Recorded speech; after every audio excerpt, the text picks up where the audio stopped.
Hello, good evening and welcome to Resonance 104.4 FM and One Life Left, Britain's favourite video game radio show. I am Steve Curran. Hey, Steve Curran. Hi, I'm Welcome back. Hi. Welcome back. Who It's the hell been are you? too long. Who are you? Steve Curran. Who are you both? I'm Simon Byron.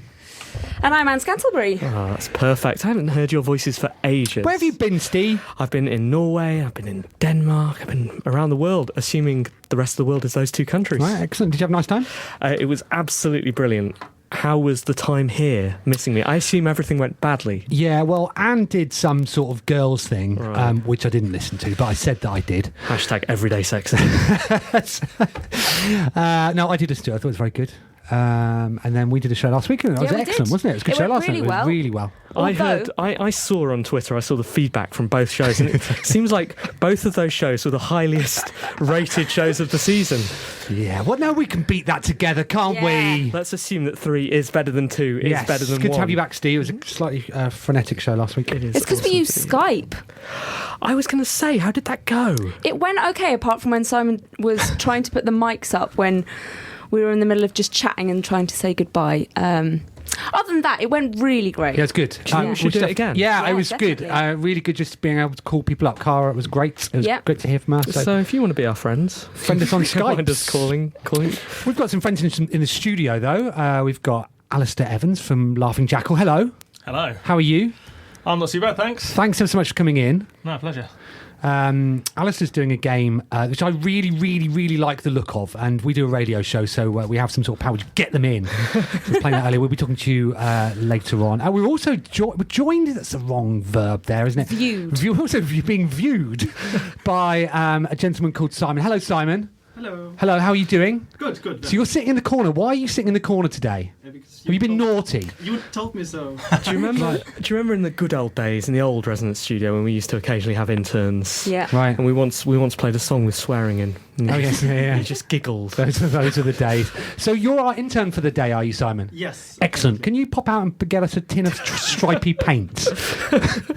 I don't know where that is. Just go out there and turn left. Just go and ask somebody, or a Fork handles. fork handles, left-handed screwdriver, that sort of thing. No, no. So seriously, you're here to watch us do the show. Yes. Why?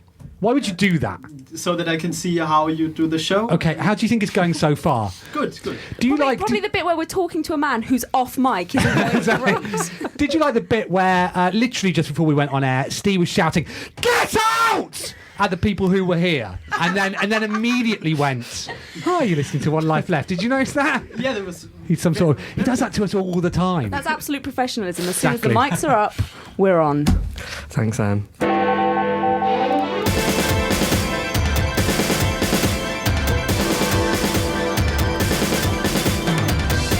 One life left. One life left. One life left.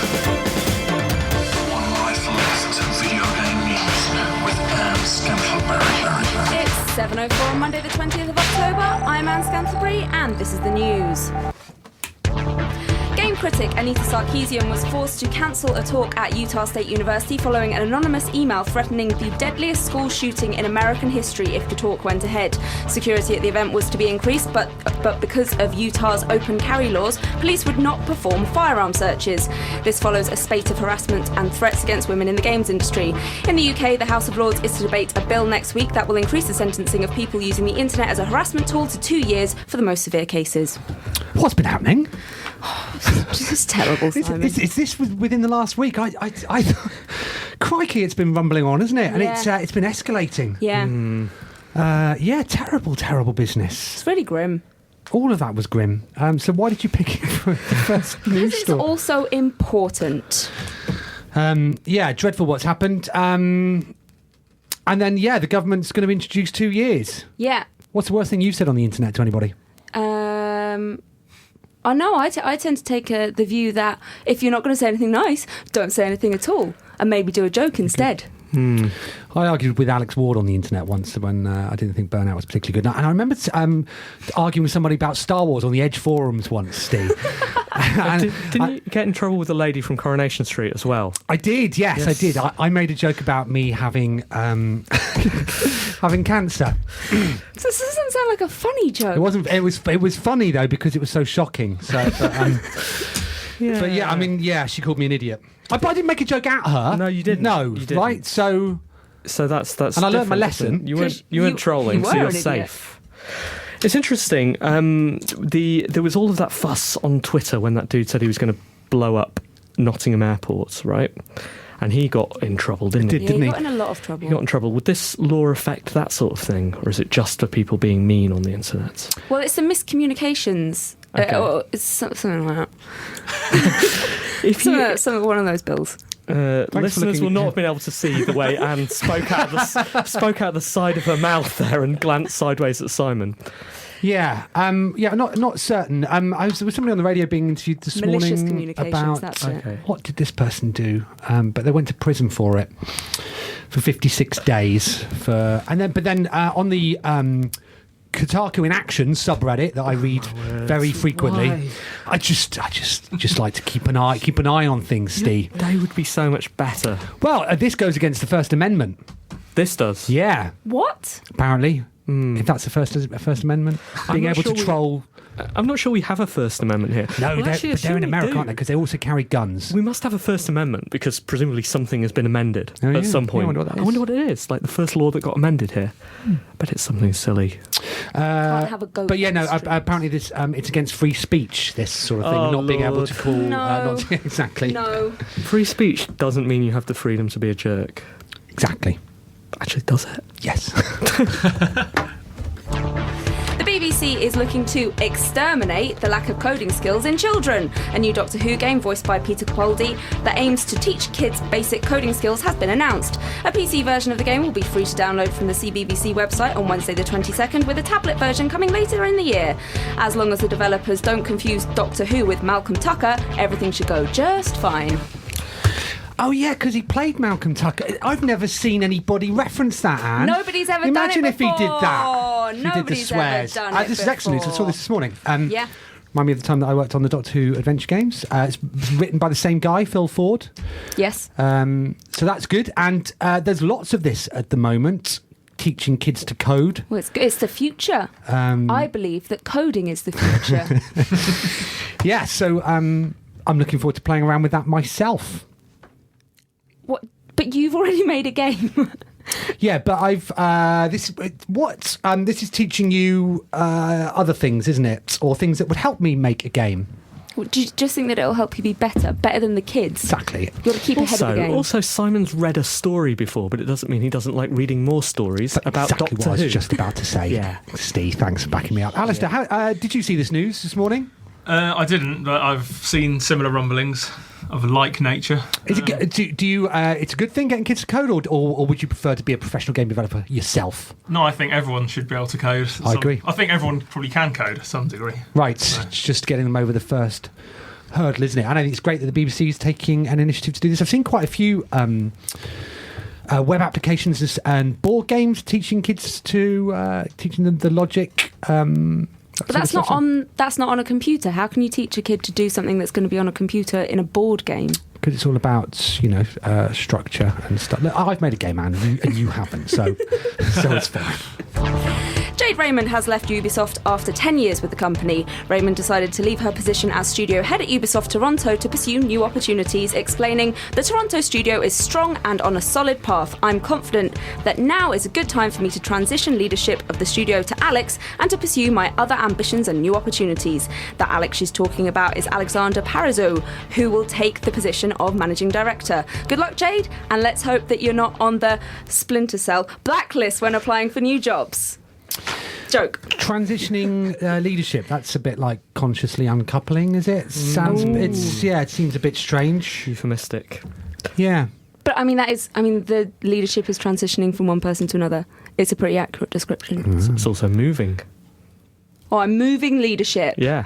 Or changing. And is that Jade's, like, is it like, do you have a crown at Ubisoft Toronto, Yeah. the way you go, well, I'm going to transition this to your head? Yeah, they have a Why are ceremony you and saying that, everything. Simon? Just because she's a woman? Oh, yeah, sorry. What I meant is, do they have a dress at Ubisoft Toronto? Hashtag everyday sexism. Do you think this will make a difference to their games, Anne? Well, whoever's in charge should, I think, be able to put their stamp on things and be leading things in the right direction. But obviously they're part of a broader company as a whole. So, the buck doesn't stop with the studio manager. Where does it stop?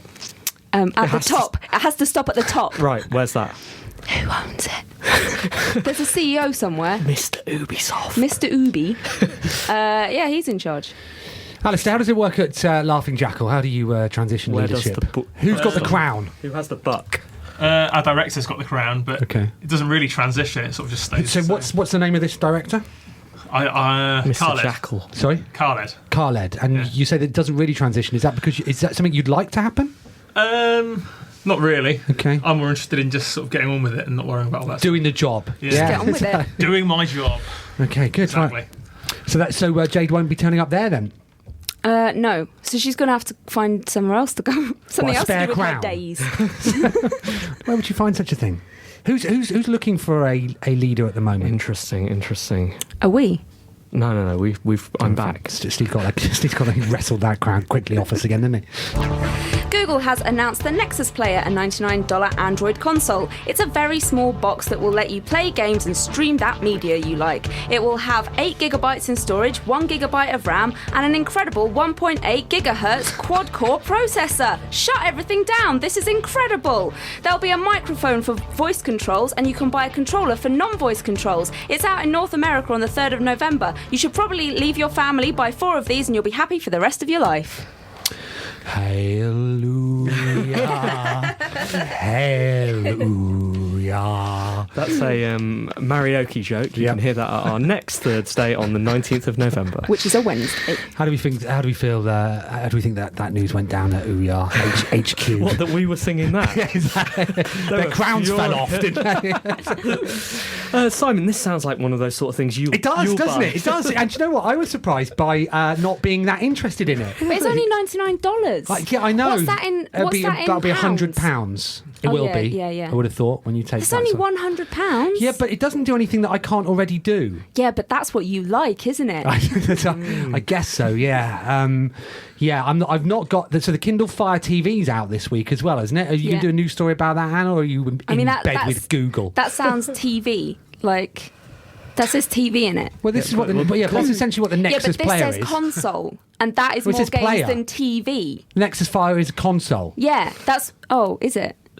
Sorry, and no, the Kindle Fire. Kindle, that's the phone. It connects to a TV. Yeah, it That's goes in. the Yeah. point. Is It's it? the same Like- thing. like It's got a a controller. console does. But I have talked about it in the past. Have you? When it was apparently announced. you can't remember. Citation When it needed. was, when it was announced. Right. I don't talk about it after the event, Simon. Yeah, I don't. I mean, I play my Android games on my phone with my hands. I'm not going to be doing that on a television, I guess. I thought for a moment, I was like, oh yeah, because you can buy Vice City and San Andreas now on Android, and God, imagine being able to play that on your TV. Oh yeah, I've been able to do that for years, like literally years. But this has voice control. Not in San Andreas, it doesn't. No, but this has voice control. Right, if you keep saying how do I turn you off? I don't have voice control. And finally, with Halloween just around the corner, developer Flying Mollusk has figured out the very best way to scare you that isn't standing outside your house tapping on your window with a pair of scissors. Nevermind is an experimental horror game that uses biofeedback like heart rate to see how scared you're getting. The more you panic, the scarier it gets. There's already a PC version, but if the developer's Kickstarter is successful, it'll come to other platforms. One Life Left has serious concerns that biofeedback is a made-up thing and that this game is actually run by ghosts. Do we? Yeah. Oh no, don't worry. We'll check your heart rate. We'll make it scarier if you panic. Right, no, you won't. You're controlling it from the inside. Glad One Life Left now has official policy on ghosts. We're frightened of them. Is that why the Nintendo finger measure thing didn't come out then? Ghosts. Yeah. Ghosts.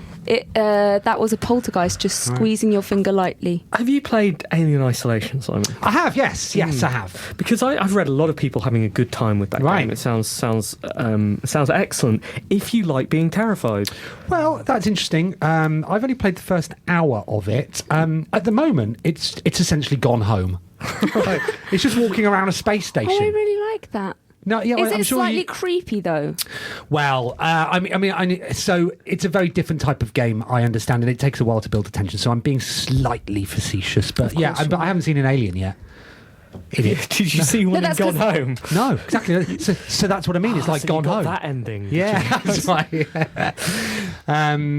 Yeah, but so I will persevere with it, and I'm also suddenly become interested in The Evil Within as well, which is more standard scares. I don't think it's as clever as Alien Isolation. It just doesn't sound like a very pleasant experience. Playing a game involving that sort of thing, which knows when I'm panicking and really puts the boot in. Do you remember when we played Outlast together? I've still got some gifts of that. Oh my goodness, that literally, nearly, not literally scared the life out of me. I'm still alive. You are. But there was nearly a ghost. It was terrifying. It was terrifying. I screamed. How do they know how to make you that scared? But I mean, that's why I slightly question this mechanic. It's like having characters that, when they get injured in game, they slow down. So and you're like, okay, well that's not. I mean, that's realistic, but it's not fun. And if you're already scared, why do you want to it should ease off the scares for you? And there's that PT game as well. Oh, yeah, which everyone keeps saying. I was away when that was released, and everyone said, "Oh, you've got to play it. It's really, really terrifying." I just saw people talking about it. But when I came back, I couldn't find it. And it was under your bed. No, but maybe that's it. The call was coming from in your house. I'll be playing Spelunking. It'll just creep up on me. Yeah. I don't know. It's that's well worth playing if you hate being alive. Thanks, Anne. One life left. Video game news with Anne Scantleberry.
You're listening to One Life Left live on Resonance 104.4 FM. This is Open Spaces by Weave of K. It's from chipmusic.org. And as I speak, something magical is happening in the One Life Left Resonance FM studio. Simon and Anne are playing with a new piece of technology. It's something that One Life Left came into possession of at last Thursday, our karaoke night. What is it, Anne? It's a selfie stick, Steve. It's fantastic. Push that button. Push the middle one. That one. So there. a selfie stick is a it's a long metal rod which enables Simon to take a selfie of him and Anne at some distance, and we'll be putting that on the One Life Left Facebook. Oh, we will. We will. We actually combine that with one of our favourite jokes, which is holding a phone in someone's face and then taking the picture of them. So that was a close-up of you. That's lovely. I like it a lot. We are multimedia, transmedia, cross-platform. It's going online immediately. Okay, well, I'll be while you conduct this interview, I'll be going on Twitter and deleting. Alasdair, how's it going? It's great, thank you, so far. I first came across you when I read about you on Digital Spy, I believe it was. Oh, okay, yeah. Tell us about yourself. What, me personally? Yes. Start with you, and then we'll move on to. Where did you grow up? Yes. I grew up in Shropshire. Favourite colour? Midnight navy. Is it now? Very specific. That is Okay. specific. Qualifications? Sundry. Not much. Siblings? 4.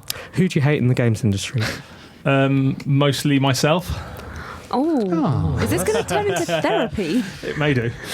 So you are from Laughing Jackal, and you're making an excellent game, aren't you? Tell us about that. Yeah, we're making a game called Flame Over, which someone on Twitter cleverly titled a pie roguelike. Right. So it's a firefighting game. You control a little dude called Blaze Carruthers, and you march him around lots of little environments from a top-down view in 3D, putting out fires that spread dynamically around randomly generated levels, basically. Cool. So what's the inspiration for it?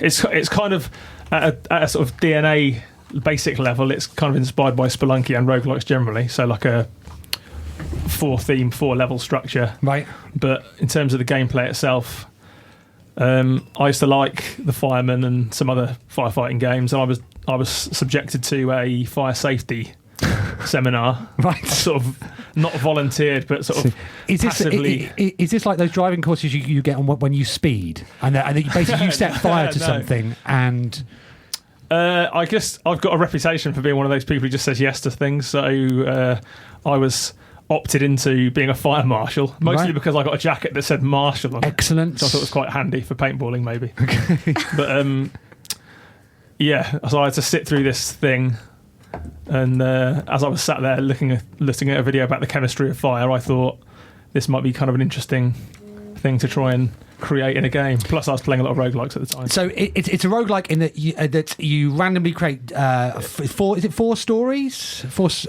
there's story 16 build? levels. 16, so right. every 4 levels, it changes theme to a different environment. and Okay. then off you go. And when you die, it's permanent death. Yeah, start from scratch every time. But you can start from sort of each checkpoint. But Okay. the only way to log a sort of speed run or whatever is to go all the way from the start. Can you come back as a ghost?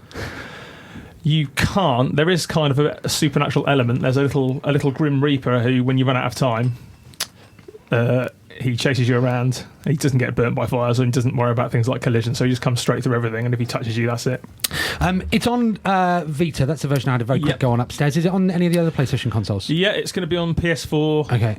Early next year, and hopefully on Steam after that. What do you think the appeal of it is? Because you were showing it at the Eurogamer Expo, right? And Yep. and it came from nowhere. I think like that was the first time that you showed it publicly, was it? Yeah. And- Oh, well, no, we were at Gamescom, tell a lie, sorry. Okay. Yeah. And but every write up I saw about it was absolutely glowing. Oh, thank you. So what? Simon wrote them all. Yeah. What do you think the appeal of it specifically is? I mean, I think it's just... I can't claim any great insight, but having just stood back and kind of watched people walking past, we showed... I mean, although it's on Vita, we had a PC at the show, Okay. just because it's a shop window, right? Yeah. If people are walking past trying to sort of look over your shoulder, Yeah. it's not so clever. So because it's in Unity, we just ran a PC version. People walk past, they see an action game, they see fire, and Yeah. they can see it sort of spreading around and jumping around and doing crazy stuff, fireballs and stuff. I think they just go, oh yeah, I get that. right. Why haven't there been more games like this? That was exactly my thought. And just playing upstairs, I love the way that the fire spreads, and you sort of feel as if you've dealt with it, and if you leave a tiny little bit, then it will come back. Yeah. And absolutely wonderful. I wish you'd hurry up, basically. Now, I was looking at your website earlier on today. I didn't realise how many games you'd done. Yeah, we've made about a dozen, I think. Yeah, maybe more. they're all on the Sony consoles or Sony Mobile, aren't they? In our very early history, we did a couple of DS games. Oh, did you? They were like pretty simple, like mini game type things, really. Just Okay. sort of cutting our teeth. Right. And then we decided to get going and made our first sort of independent game on the Minis program. What was that? It was Cubix. Right. Yeah, which was like Kicks, but on Yeah. a cube. Okay. And I see. Yeah, simple. we don't get very many people that talk specifically about Sony Mobile. Is that? I mean, how is that as a format in inverted commas? I think it's a good sort of gateway format. I mean, we were on the Minis thing, so PS Mobile kind of grew out of that, I think. Yeah. but yeah, we did like 11 minis, I think. Right. So I don't really know that much about mobile. We just sort of converted 2 of our games onto PS Mobile. Okay. And how did they do? Not great, but I think they were well received, and the minis was the real. I don't know. I'm trying to think of a clever word for starting point. Okay. I don't know, but I can't. It's gone. Right. Beginning. Yeah. Yeah, that's a bit dull, isn't it? But, that'll do. Oh, thanks. Yeah. First week back. That's right, you'll get there. And so, life on the Vita. How do you think that's doing as a format at the moment?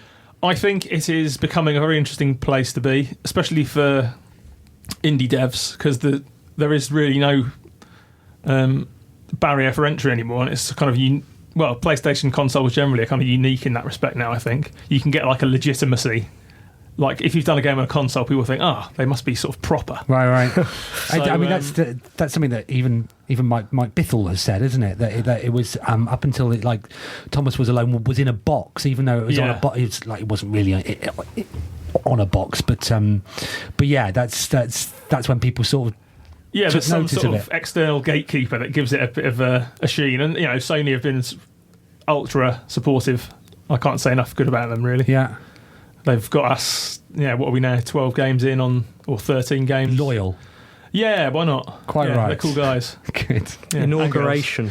And again, I'm not sure if you've announced this sort of stuff yet, but will it be cross-buy, cross-save, cross-play? I don't think there's that much requirement for a roguelike to be cross-play or save, but we're looking at cross-buy, definitely, yeah. Excellent. Yeah. I'm really interested in your inspiration going on a fire marshal course. Yeah. Like, are you a first aider as well? I have been, yeah. Yeah, would that inspire you? Yeah, I guess it could do. I don't know if one of the things that actually came out of EGX, lots of the people there were saying, wouldn't it be cool if there was like a multiplayer, like a local multiplayer version of the game? And straight away I ran off in my head with like one guy on like the hose, one guy on the extinguisher, one guy as like a medic. It was like a supportive role, and maybe they could all sort of work together to. So you've just announced a sequel. Thanks very much. That's a One Life Left exclusive. Yeah, and something with fire engines would be nice. Rudiment. Okay. Induction, infancy. Excellent. Thanks, Steve. They're all up here. Starting point, rise, root, origination, threshold, genesis. Great. I mean, hearing that now, Alasdair, it is no surprise that you've not listened to the show before. Is it? Often Steve will just read definitions out sometimes, and and that's why we don't win Games Media Awards. Blast off. Thanks very much. Where can we follow progress of the game? You can either follow us on Twitter. It's at laughing_jackal. Someone had already taken Laughing Jackal. Who did? Some guy. Let's in America. burn them. You can. I would be in favour of putting them out as a PR exercise. And also as a fire marshal. Exactly. Okay. Yeah. So thanks for that. Something exciting's going to happen now. Yeah. What? I'm going to play a feature. Yep. It's not just any feature. Ooh. It's something super special. Ready? Yes.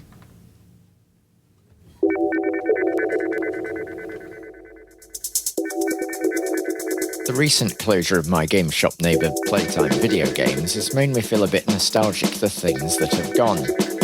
So here I am doing an FME again. It also gave me the delightful inspiration to talk about game shops of the past here in Doncaster over several of these productions, which may or not be a good idea, I've yet to find out. Could indeed turn out to be one of those things that seemed like a good idea at the time. After all, I'm basically going to be gooey-eyed and nostalgic about things none of you have any kind of memory of.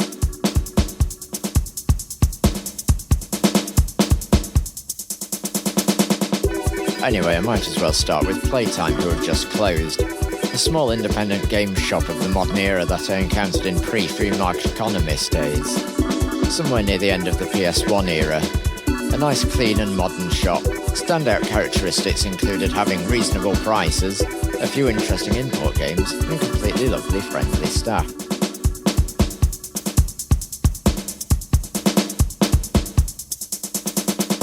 The shop seemed to struggle a little in the mid-360 era and tried reinventing itself by having a short-lived LAN gaming room upstairs.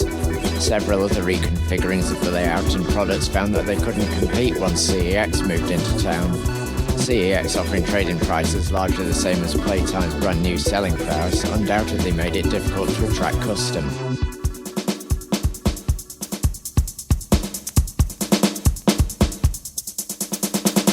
Anyway, I've not really got any more time, so I'll say that the non-brash and calm presentation that Playtime always offered will be sadly missed.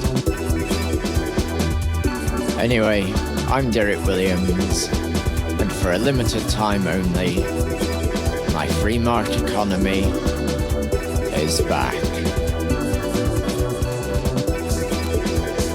Who was that? Please don't write in and say I should go away again.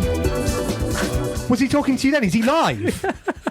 Where did he come from? Derek, welcome back. Live from Doncaster, it was Derek Williams and his free markets economy. It's been too long. We were so astonished by his return. How did he open? Did he say that something has closed down in Doncaster? And that's... You weren't even listening. Well, no, because we were so astonished that Derek was coming. Derek was back. You can go back and listen to the podcast, which will be available soon at www.onelifeleft.com. Normally, I don't say the URL, do I? No, you don't. So I thought you handled that very well. Congratulations. Unfortunately, this time, Anne. What? So what am I supposed to... Yeah, she's also not listening because she's got a selfie She was stick. taking a selfie, so... What? So is that just a one-off or is it a permanent thing? I don't know. We'll see, won't we? I can't wait, Steve. Cannot wait. Email, messages and forward BCC. One life letters. Can we get Charlie Brooker in and ask if taking a selfie is a game? You can. Yeah, good. Go for it. If Twitter can be a game, I reckon taking a selfie can be too. I like how after 9 years, she's still asking permission. Bless you. Hashtag everyday sexism. Talking of hashtag everyday sexism, we have an email from Max Adams. I know that name. Maxwell Adams, to give him his full name. Subject line, I am delighted with you. What? What? You'll remember a few weeks ago we got an email entitled I am disgusted with you. So Maxwell says, the conversation about hashtag Gilmore Girls, Gormangast, Gamergate on your recent podcast was exactly the sort of thing that people need to hear. There was no hyperbole, no hatred, just an open discussion of the problems out there and how we might start to address them. It seems like every gaming website has decided to just ignore this whole thing until it goes away. And this attitude isn't helping anything. We need to have a useful conversation about this. And you are now among the few who are at least trying. At least We trying. are We're nothing least trying. if not trying. We are triers at heart, aren't we? Yes, we are. I had to Very check trying. to see just to make sure that that was the same person who wrote in who was disgusted with us, and it was. I'm glad we Turned did some Maxwell good work. around, didn't we? I do wish that he would have dated which show he was listening to, because it may have been last week's, it may have been before then, mightn't it? It might have been yours, Anne. Yeah, probably. All the honeys. Stephen, we do not refer to them as honeys. We refer to them as women who are professionals.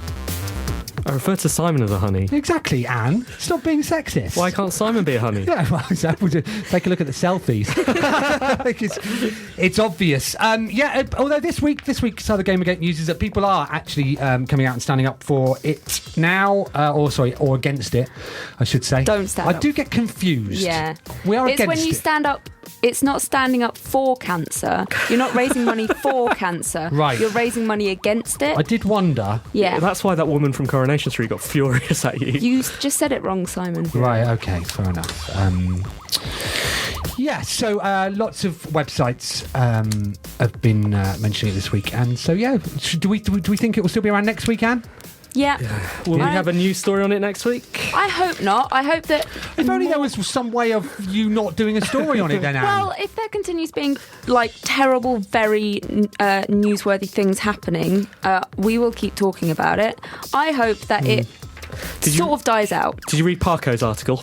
I did. New Yorker piece? I did. It was excellent. Oh, it was excellent. I thought it was excellent as well, although I do find it strange the way that Parko, when he's publicising stuff, what he's written, he pulls quotes out. Or he like his own quotes. He quotes him. He's like, ooh, quote. No, because you know that when he's writing, he's going, that's a good one. That's a good line. I'll stick that in the Twitters. Yeah, it just seemed like you shouldn't pull your own quotes out. Why not? Be proud of what you write, son. Some people are proud of their work. I guess so. It'd be weird, wouldn't it, to do something good? James Brophy wrote, "Dear team, especially s10e, I love $10 indie games, short blasts of fun that get to the fun ideas quickly. So much so that I rarely buy a full price game at launch anymore. Full price AAA games, for lack of a better term, are so often padded and filled with backtracking and story extension. For instance, moments where you walk to an exit, only to have the exit suddenly blocked, and then you have to spend half an hour or more navigating around this cheap artificial delay. Bioshock is very guilty of that. Or collectible objects. So many games are just rendered into nonsense by having totally arbitrary collectible objects. Enslaved, Odyssey to the West is a great game, totally broken by having to wander and collect baubles. Something I'd long wanted to see is games re-released with all this guff removed. It's become quite common practice now to separate out DLC content from modern games and offer them as standalone experiences. Far Cry, Assassin's Creed and Saints Row have all done this. I find I'm buying way more of these samples of games than in the main game themselves. So my question to you is, am I odd to like the smaller game more than the bigger one? Or is the smaller, cheaper indie style release going to become more common from large studios and franchises? Much love and thanks for years of laughter." I have been saying for years that games should be 2 hours long max, and should be able to tell those stories in 2 hours, and the joy should come from replaying those stories and emphasising the game world's interactivity, making the experience different every time. Clearly that has resonated, which is why PSN is so successful. Clearly that's not true. Like some games, I'm sure there certainly is a market for long experiences. Teenagers in particular with lots of time to kill can afford to put 80 hours into a Final Fantasy game. I cannot, and I love getting that sort of resolution within a few hours. All of the games that I play pretty much these days are digital download games on PSN. Yeah, same. And also that might explain some of the appeal of these roguelikes, you know, the sort of snappier bursts that you can have a complete game experience very quickly, assuming that you're good at it. I'm terrible at Spelunky. Yeah, I'm never going to finish Spelunky, but I just think it's fun to like figure out what's going on. And like, you know, really old-fashioned roguelikes where you have to drink a potion of Myrtleberg or something, and you think, what is this? And it might be acid or it might be something nice. Yeah. You just don't know. I love all that stuff. Yeah, no, definitely. I wonder whether it's... whether these releases, like, so would you count Far Cry Blood Dragon as a game like this? Lower price? Sure. I mean, I've not bought it, obviously, but I've not played it. I've heard nothing but good things about that game as well. It's pretty funny. You know, that it appeals to sort of, because a lot of the reference points appeal to a slightly older generation, and because it's shorter and fun, it fits that audience better. I think we're also about to see a trend, though. Look at something like... Far Cry 4, which looks amazing, right? But a lot of the preview coverage that came out this week was people discussing how identical it is to Far Cry 3. It's just on a different location, and it's got elephants in it. Right. And apparently that is literally the only difference.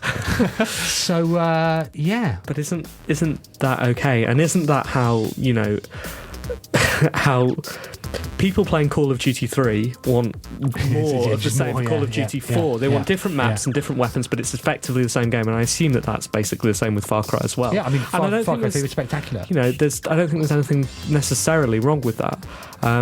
But at some point, your audience gets bored and moves on to different things in the same way as they did with, you know, the tragically short-lived Police Academy series.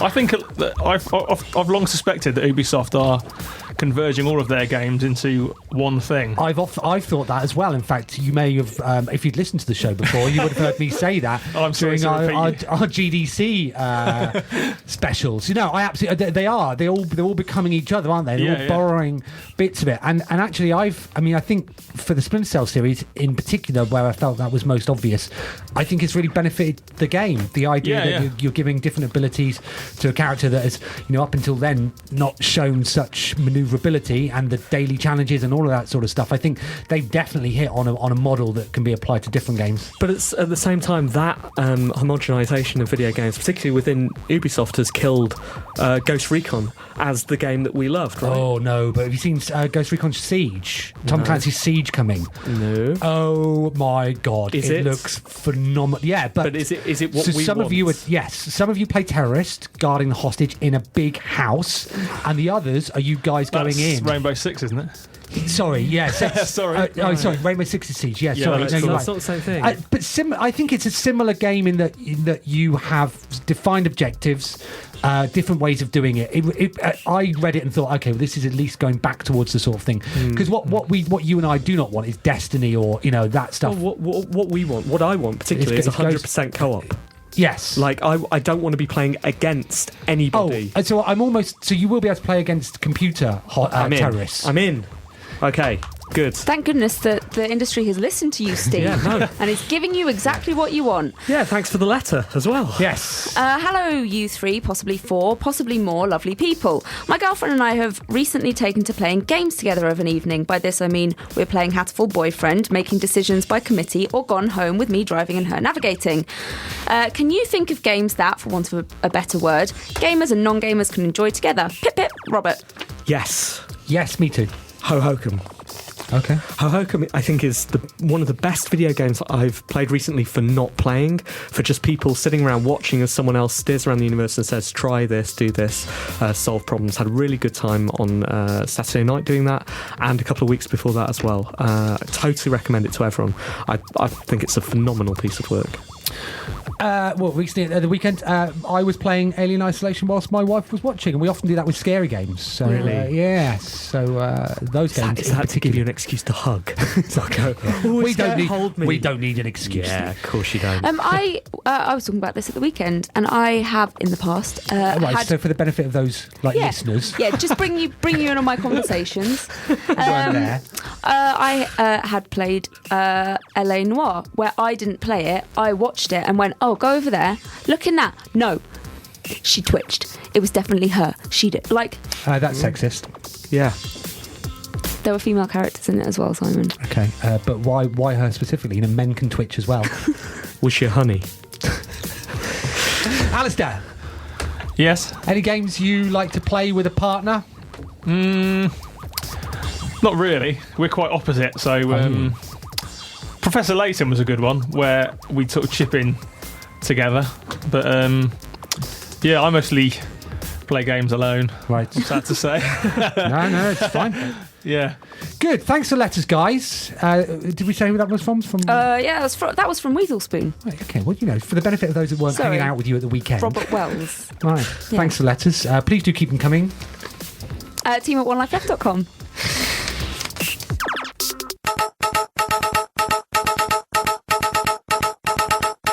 Hello, I'm Sega Badawi and welcome to One Life Left Local News.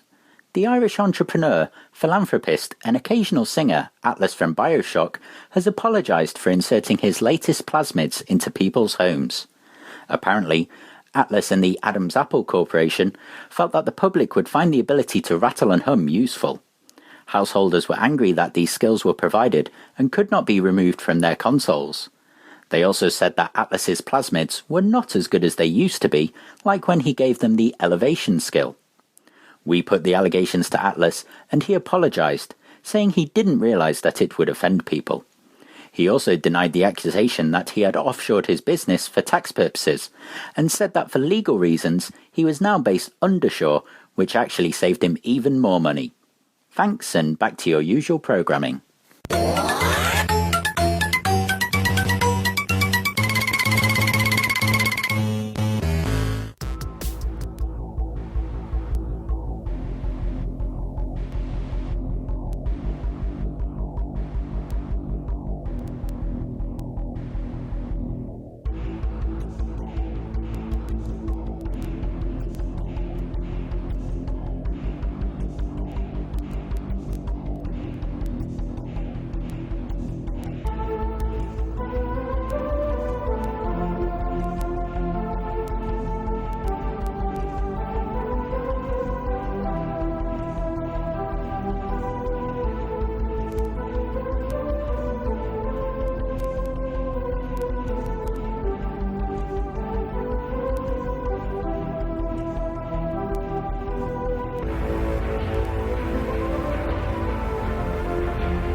Chapter 96, Reality.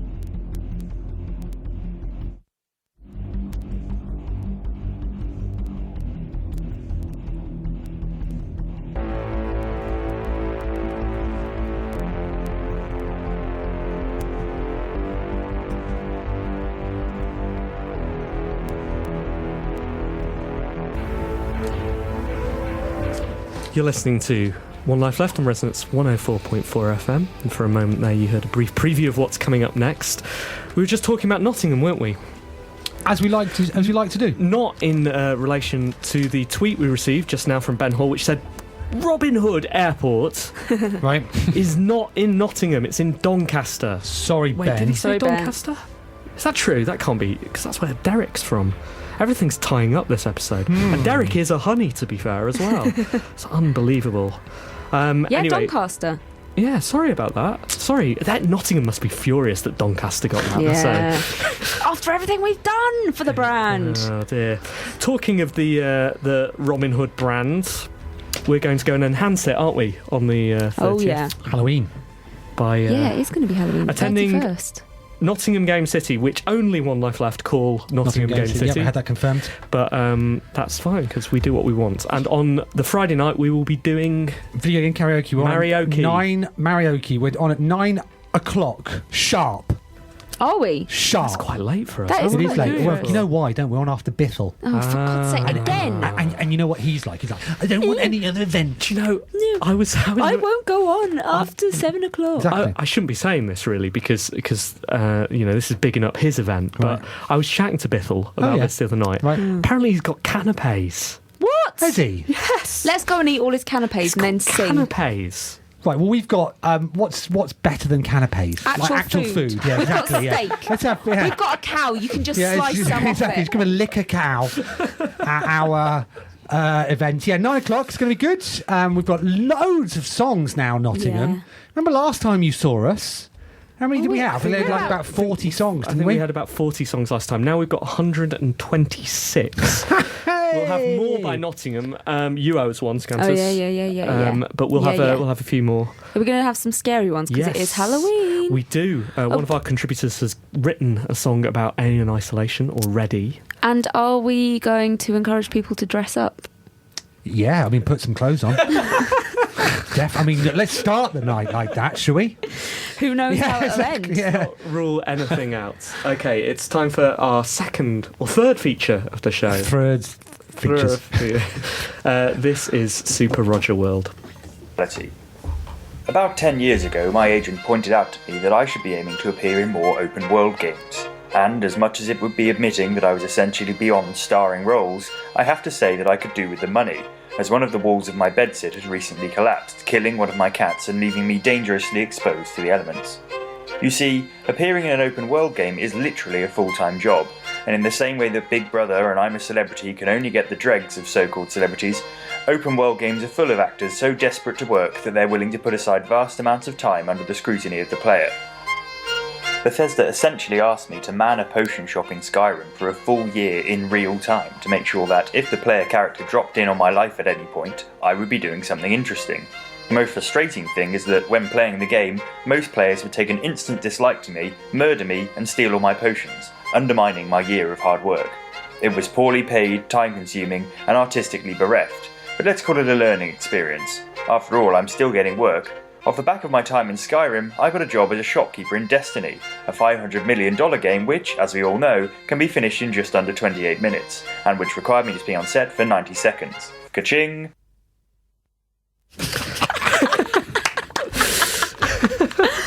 So Simon, how are your observations going about how professional we are? Yeah, Very well. I mean, you know, I think all radio shows are exactly like that. You know, on the money, ready to go, not talking inappropriately just as a feature ends. All radio shows should include a moment where someone shouts, "Who's your HR rep?" And then you notice there's dead air. We are One Life Left. We are a radio show mostly about video games. That was Super Roger World, and this is our reviews section.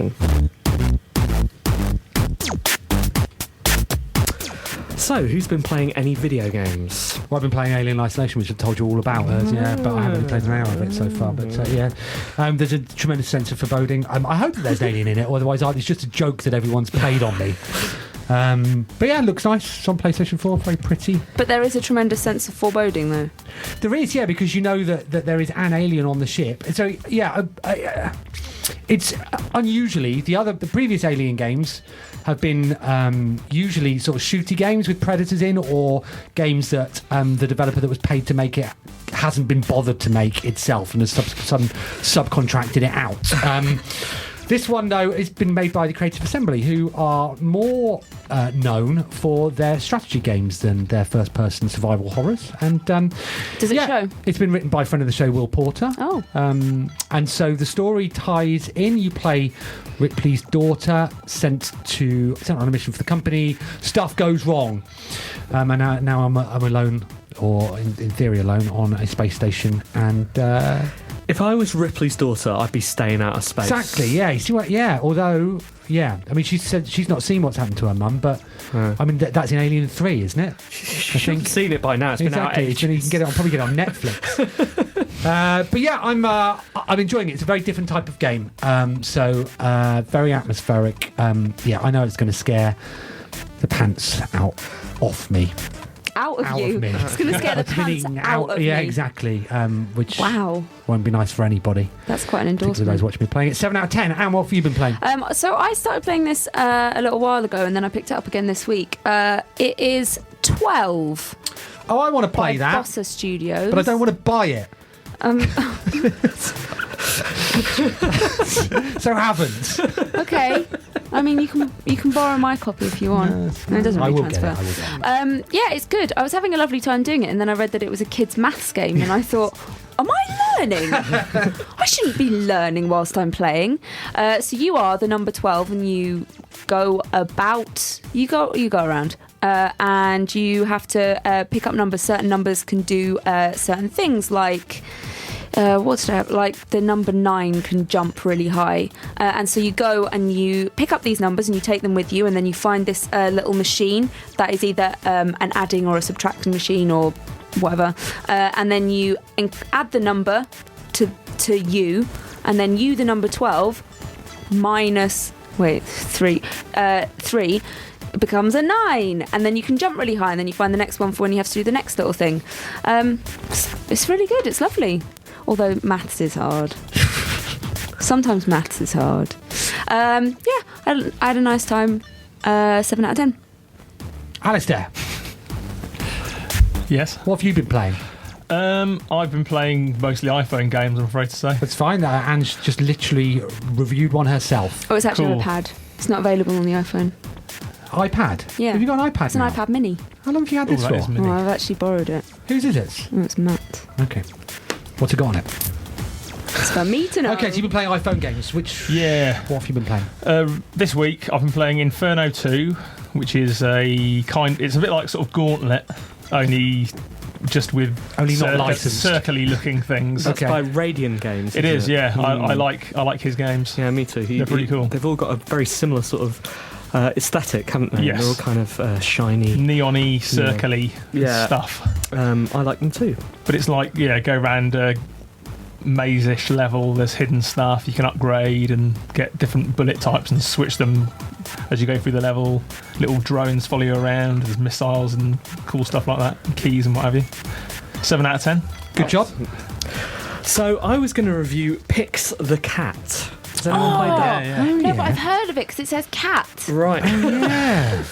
That's free on PSN at the moment. But it's only on PS4. That's right, yeah. Only on PS4. That's why I haven't played it. Is it not on Vita as well? I think it is on Vita as well. I don't have one. It's of on Matt's those. iPad. It is on Matt's iPad, basically. It's Yeah, not. It's the so only place I've I played was it. going to review that. I have interesting feelings, mixed feelings. So maybe one of you can try and play that for next week, and we can talk about it then. Because I just remembered that I really, really, really, really want to review Road Not Taken. Oh yeah, this is from the man what did Triple Town, isn't Triple it? Town from Spry great Fox. from Dan Cook. Yeah. Now, have any of you played Road Not Taken? No. Nope. Right. You're the authority, Steve. That doesn't surprise me. I'm worried about it. I'm worried about how many people have played it. And the reason I'm worried about it is because I don't play favourites, but I think it's my favourite game I've played this year. I think it's phenomenal, Road Not Taken. It is a Triple Town style turn-based game in which you move to try and rescue children from a forest. Why? Because the children have gone out there to pick berries. What, you'd leave them there, Anne, would you? Why, idiots! Don't go into a forest. What's the first rule? Well, Don't go into a forest. It's interesting you say that because it's a roguelike. These levels are generated for you, and every turn you move, essentially, and complete an action, you lose a little bit of health. And it is up to you. At any point, you can turn around and go, yeah, Fred, I can't save the children, to the mayor. Good. And he kind of shrugs and he goes, yeah, well, that's a bit sad. That was kind of my cousin's daughter, but I get it. And then you go back, and that's it. You've only saved 3 out of 5 children. And then next year, you try again, and you keep trying. Each year, you get things from the woods. The mayor may give you some money for rescuing things, and you can use that to give to people. You can use the berries or the rice or the coins to give to people in your hometown and curry their favour, potentially persuade them to love you. And if they love you a lot, they'll tell you things, and if they love you even more, they'll marry you. But it gets progressively harder once you're married to impress them. You may be tempted to go and impress another person in the village as well. You may be tempted. You shouldn't be. It is an incredibly beautiful, clever, systemic video game. Some of the ways the objects interact, because it's basically a match 3. You have to discover how matching 3 or 4 or 5 of these objects in the grid-based puzzle, how that affects your game. There's a lot of metaphors. It's all based around Robert Frost's poem The Road Not Taken, and I found it incredibly touching. I made the mistake of immediately going online to see what other people had thought, and they all said, it's rubbish, it's not as good as Triple Town, I don't get it, the systems don't make sense, it's very complicated, I'm having to think, I hate it. Which was depressing, and I'm as sad for Dan Cook and Spryfox at the reception of that game, or at least the reception that I've seen, as I was for Nifless and the equally brilliant Knit Underground, which was also a game too intelligent for reviewers. So both of those games have got the problem in that they are essentially free, and therefore you will not give them the benefit of the. You have nothing invested in them, and that I think is a real issue. Quite possible. Sure, PlayStation Plus isn't actually free, but it does feel like these games you are getting are for free, and particularly when it's one that you've not heard of and one that you don't feel invested in any way. I think it feels like it has to work a lot harder in order to win you over. PlayStation Plus has meant that I've got a list on PlayStation that is growing of games I've not played, and that's on one of them, and I wasn't going to get around to it until I heard you talk about it. Oh, you'll hate it. You'll hate it. Well, I quite liked Triple Town. I guess what impressed me is right from the start, it's clearly a difficult game. I mean, difficult on several levels. It gets very, very punishingly hard. And that's, part of the emotional resonance comes from that. But also difficult as in it doesn't give you things. It doesn't tell you what to do. It doesn't begin with a long tutorial. It just drops you there and says, work this stuff out.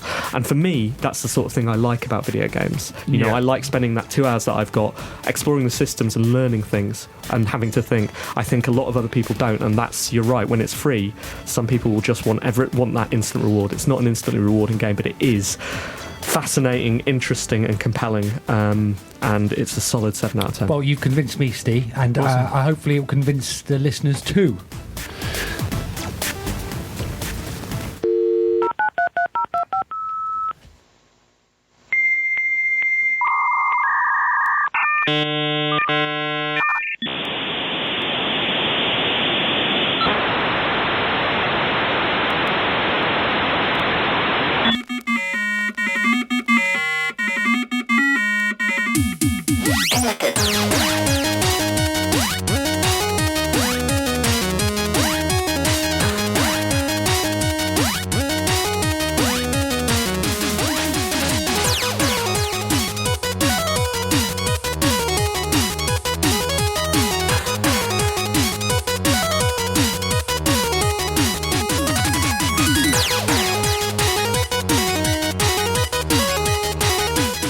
One Life Left on Resonance 104.4 FM. Thank you for staying with us tonight throughout our technical glitches. We have had a good time being back together, haven't Good to have you back, Steve. Yeah. Well, it's good to be back. When are we going to see you? So we should announce the next day for Thursday is actually the third Wednesday. It's on the 19th of November. It's Wednesday. It's Wednesday. Put that in your Wednesday, diaries yes. now. Alasdair, we'll see you there, will we? Probably not. Good. Fair enough. Well done. It's clear you've not listened to the show before, because what guests tend to do is they tend to come on and lie. Yeah. Yeah, Okay. see you there. No, I'll be there. Simon, you'll be there, won't you? Yes, of course. Have you learnt anything? Yes. Yeah, the radio can be a bit weird sometimes when you don't know what you're doing. Excellent. I think that's a good time place to end. We will Thanks for listening. See you next Monday. Thanks. Bye. Bye.